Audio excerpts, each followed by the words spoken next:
Bueno, lo comentábamos desde temprano en la cumbre extraordinaria de la Unión Europea en Bruselas. Los jefes de Estado y Gobierno respaldaron un plan lanzado esta semana por la Comisión Europea para movilizar hasta 800 mil millones de euros a fin de financiar el rearme del bloque, aunque sin plazo preciso. ¿Esto por qué se da o en qué contexto se da? Pues se da en el contexto de que Estados Unidos ha suspendido la ayuda militar a Ucrania, y esto pues está abriendo la puerta, por lo menos de momento, en tanto no haya otro tipo de anuncio o de medida tomada, a que el ejército invasor de Ucrania, el ejército de Rusia, pues pueda avanzar con mayor facilidad, entre otras cosas con las que no cuenta ya Ucrania. Por lo menos hasta el momento, mientras no cambien las cosas, es con la información de inteligencia que permite a los defensores ucranianos ubicar dónde están pues las piezas de artillería pesada de Rusia, o los aviones o los drones, y entonces poder contraatacar. Y esto también permite a los atacantes rusos avanzar estos elementos agresivos más cerca de la línea del frente y poder hacer blanco con mayor precisión en distintos puntos de Ucrania. Entonces, los líderes de la Unión Europea pues están viendo que Estados Unidos está distanciándose de sus aliados transatlánticos, y han llegado a la conclusión de que ya es hora de que Europa pues emprenda por sí misma su defensa. Ante este anuncio, el Kremlin denunció que la militarización de la Unión Europea está dirigida contra Rusia y recordó que Bruselas considera a Moscú su principal adversario. Vamos a hablar de ello con Beata Wojna, internacionalista, ex embajadora de México en Polonia. Beata, un gusto tenerte nuevamente en el programa. ¿Cómo estás? Buenos días, Pascal. Un gusto saludarte. Bueno, pues ¿cómo ves este plan de la Unión Europea para rearmarse? Hay muchos ángulos interesantes en esta discusión. Mira, Pascal, pues yo creo que una decisión muy importante en el contexto de ese Consejo Extraordinario Europeo que se celebró el día de ayer, en el cual 26 países miembros de la Unión Europea han decidido, pues básicamente, que la Unión Europea debe rearmarse. Y en ese contexto, pues hay cuatro puntos relevantes aquí. En primer lugar, sí, efectivamente se trata de una suma bastante grande que se debe gastar en aproximadamente 10 años, 800 mil millones de euros. Pero lo más importante y de manera inmediata, yo diría, es el Fondo Europeo relacionado con defensa de 150 mil millones de euros, que se conseguiría a través de los préstamos que realizaría la Comisión Europea en los mercados internacionales, y de cuáles podrían usar los países miembros para, pues básicamente, diferentes proyectos de defensa.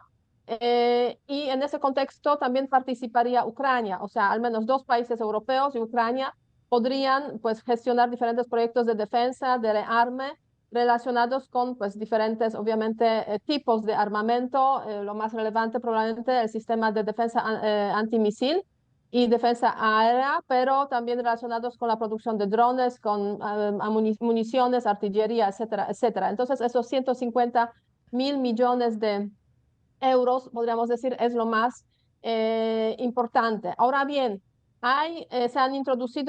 se está pensando en introducir un mecanismo que permita a los países miembros interesados subir sus gastos de defensa hasta en 1,5% del Producto Interior Bruto.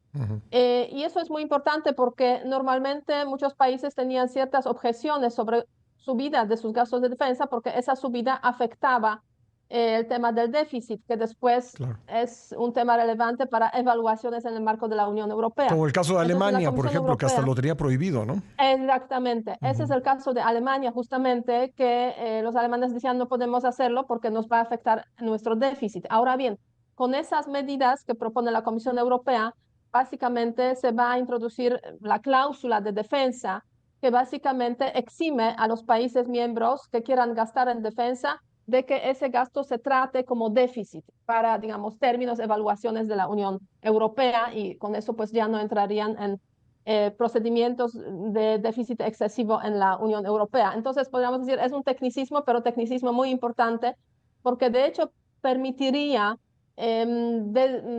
permitiría aumentar los gastos de defensa hasta 1.5% más del PIB de cada uno de los países miembros de la Unión Europea. Y si eso ocurriera en todos los países, eso daría más de 600 mil millones de euros de gasto adicional en defensa, de lo que ya los países miembros pues gastan en esa categoría. Entonces, sí es importante para Alemania específicamente, pero también para otros países que quieran, digamos, gastar más en defensa, pero tenían ciertas restricciones a raíz pues de esas limitaciones relacionadas con déficit. Ahora, me parece que una parte de esto sí es simbólico, porque rearmar a Europa, como tú dices, va a ser una cosa de 10 años. Y lo que está sucediendo en este mismo momento en el frente de combate en Ucrania es absolutamente urgente. Se han quedado los ucranianos pues sin información de inteligencia, y escuchaba yo esta madrugada a un experto decir que incluso pues armamento con el que siguen contando, como los misiles británicos, no pueden funcionar sin la información de inteligencia estadounidense. Entonces, sí está en un verdadero problema Ucrania en el corto plazo.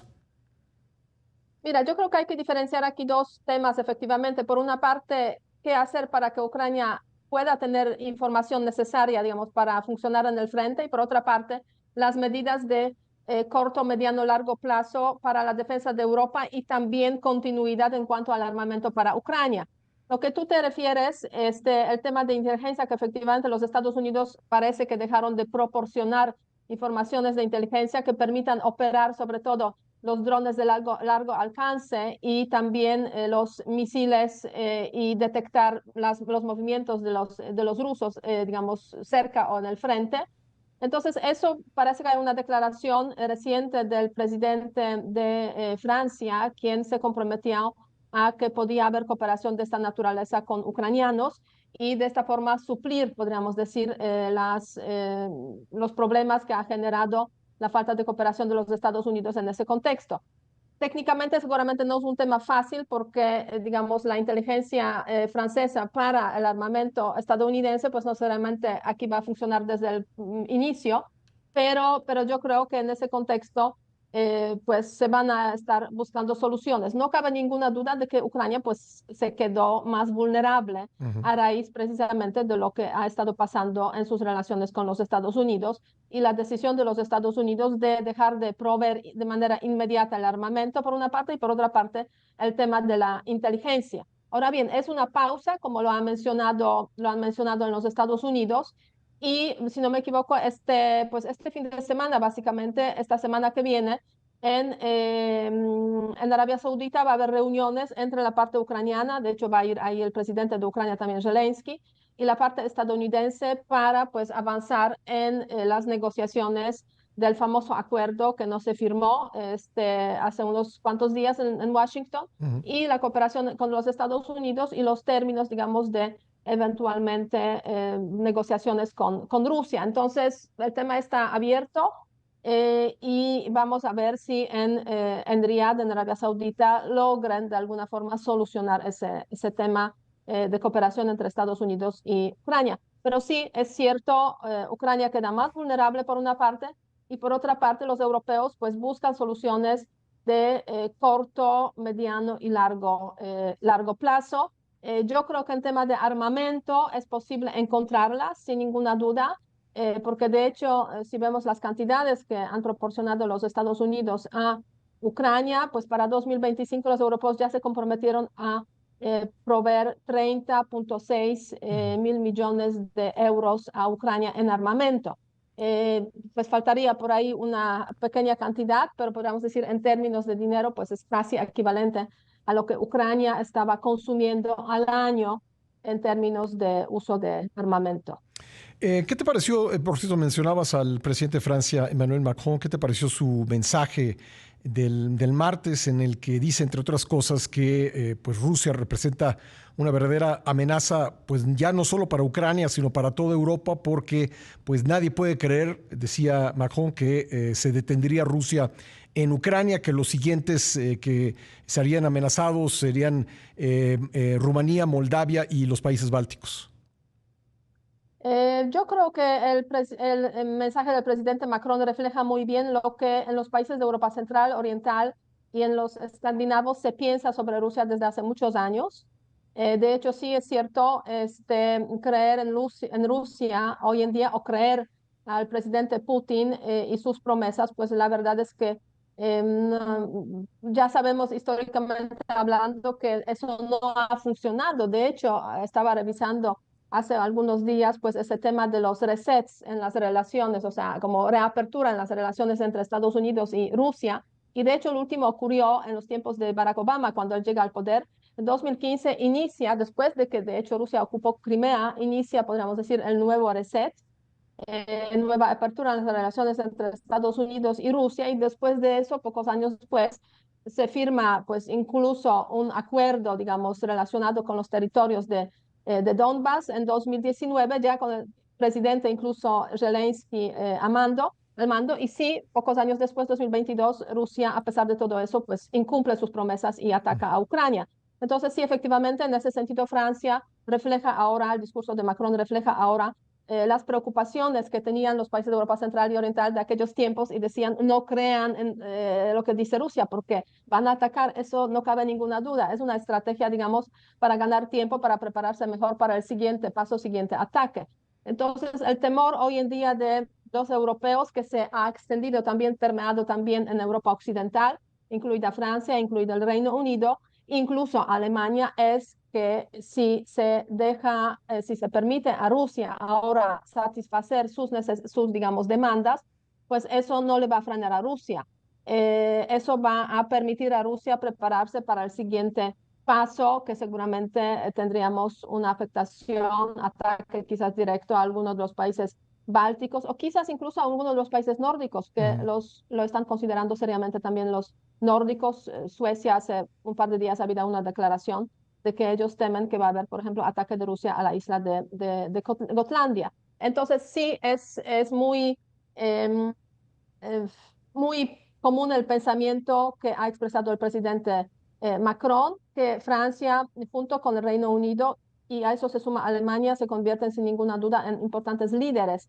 En ese contexto, añadiría a eso Polonia, que tiene presidencia en el Consejo de la Unión Europea y gastos más grandes en cuanto al PIB en defensa de todos los países, digamos, de esta región. Entonces, esos cuatro países como líderes de este pues, pensamiento sobre cómo hay que enfrentar a Rusia, pues básicamente con fuerza. No significa eso atacar a Rusia, sin ninguna duda, no es eso. Con fuerza significa pues tener más capacidades militares para que Rusia piense dos veces antes de atacar a un país, sabiendo que con, digamos, fuerzas armadas suficientes, armamento suficiente, pues Rusia no se atrevería seguramente a hacer este ataque. Por eso, pues esa idea de que los europeos en primer lugar tienen que seguir apoyando a Ucrania para que Rusia no la coma, así para decirlo de forma simple y sencilla, y tienen que militarizarse para que Rusia no se atreva a atacar el siguiente país, digamos, de la región. Beata, me quedan solo 2 minutos, pero preguntarte por último, ¿tiene sentido la OTAN sin Estados Unidos? Probablemente no.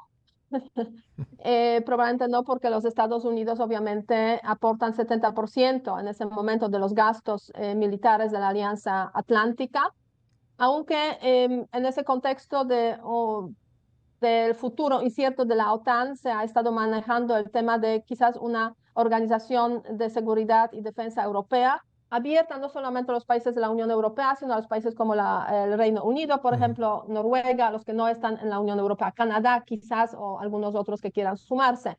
O sea, la OTAN sin Estados Unidos sí efectivamente sería una organización vacía, aunque eso no significa que no hay otras opciones. De momento, el presidente Trump dijo que la OTAN sí es una organización pues relevante.